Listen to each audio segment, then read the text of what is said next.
Now move on and over to the Middle East, where the United States has declined to criticize Israel over the killing of 5 Al Jazeera journalists in Gaza.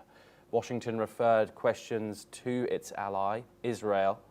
The Israeli military claimed that Anas al-Sharif, a well-known journalist, led a Hamas terror cell involved in rocket attacks. The US State Department expressed respect for journalists, but warned Hamas members often hide within civilian groups, including posing as reporters. Listen in to what the State Department spokeswoman, Tammy Bruce, has said. I will tell you is that we refer you to Israel for information regarding al-Sharif. Israel has released evidence that Sharif was part of Hamas and was supportive of the Hamas attack on October 7th. They're the ones who have the evidence. They're the ones who can be reached. Again, as we're dealing with a complicated, horrible situation, is that Hamas historically has had members who are embedded in society, including posing as journalists. It is a horrible thing to do for those of you who are committed to finding information for people, to be in that situation. It's horrible in any war. Meanwhile, Egypt says it is working closely with Qatar and the United States to secure a 60-day ceasefire in Gaza. The goal is to halt the ongoing conflict and allow the flow of humanitarian aid without restrictions. Israeli air and drone strikes have hit Gaza City's Zetoun and Sabra districts for a third day, causing major destruction. Hamas says Israel is preparing to occupy the city. The UK, EU, Australia, Canada and Japan have warned that famine is unfolding and demand aid access. The WHO also urges Israel to allow medical supplies into hospitals amid a worsening health crisis. Meanwhile, Prime Minister Benjamin Netanyahu has said that Israel would let Palestinians leave the Gaza Strip as the military prepares a broader offensive in the territory. Listen in to what Prime Minister Benjamin Netanyahu has said. תן להם את האפשרות לצאת, קודם כל לצאת מאזורי לחימה, ובכלל לצאת מהרצועה, אם הם רוצים. אנחנו נאפשר את זה, קודם כל בתוך עזה, בזמן הלחימה, ובוודאי נאפשר להם גם לצאת מעזה. We're now joined by Professor Rohan Gunaratne. He's an international affairs expert and he joins us live from Singapore. Professor Gunaratne, always a pleasure to talk to you. Let's start off with this killing, these statements that have come from the killing of 6 journalists in the Gaza Strip, one of which, al-Sharif, was known for his widespread coverage internationally on Al Jazeera. We saw the United States, Israel's closest ally, to deny, to condemn this killing. What does Washington's decision not to directly criticize Israel, like many other countries have, signal about its priorities in this conflict? Washington has reviewed the Israeli information and intelligence about al-Sharif. Al-Sharif was a member of Hamas. I myself reviewed the information that has now been made public, that he was a member of Hamas who infiltrated the media. And al-Sharif himself supported the attack that took place October 2023.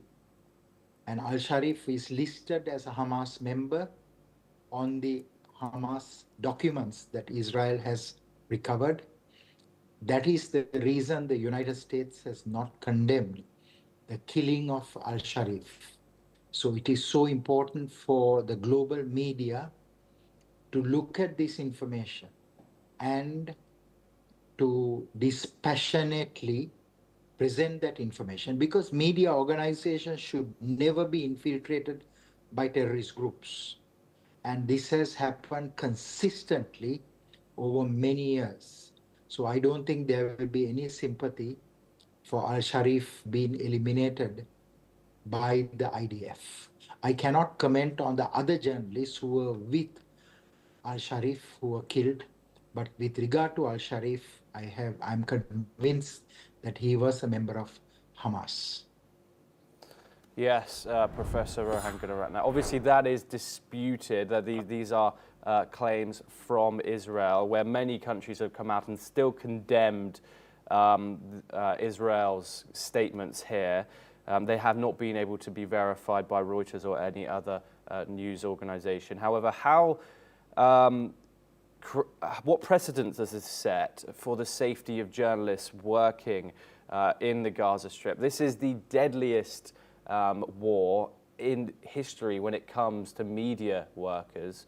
What are your thoughts on now the fact that Israel has said it is going to now let international journalists in to the Gaza Strip, not free from IDF supervision, may I add? What are your thoughts on that, Professor Gunaratne? I personally believe that the Gaza war has killed nearly 200 journalists, and it's a major concern.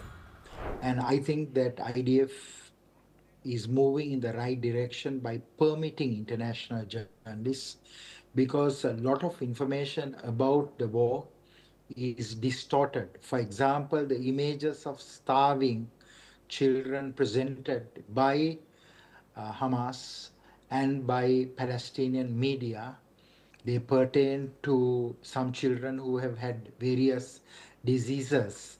It is not malnutrition. So I think that it's a very good decision on the part of Israel to permit international journalists to cover the war, because the next phase of war, to disarm Hamas, to dismantle Hamas, and to seek the release of the hostages will be a very intense one.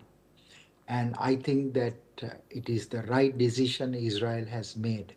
Journalists should be protected, journalists who are not members of terrorist groups, journalists who report dispassionately about the events on the ground. Yes, and finally, we've heard a statement from Egypt saying it is working closely with Qatar and the United States to secure a 60-day pause, ceasefire in Gaza. With hostilities escalating and obviously Israel's new announcement that it plans to occupy the whole of Gaza City, what are the chances now of diplomacy moving forward and Hamas being more susceptible to talks with Israel, with the United States, with Egypt and Qatar? Qatar and Egypt should be commended because they are working very hard in very difficult circumstances to restore a ceasefire. And I believe that the international community should commend both these countries, because the ceasefire is essential to release the hostages. Israel cannot release those hostages by military operations. Hamas planned for this scenario very carefully, and Israeli success of releasing hostages is virtually zero without a ceasefire. But of course, Hamas will also have to disarm and surrender, because it conducted a very brutal terrorist attack that led to this devastating war. So it should be three phases. One is release of hostages.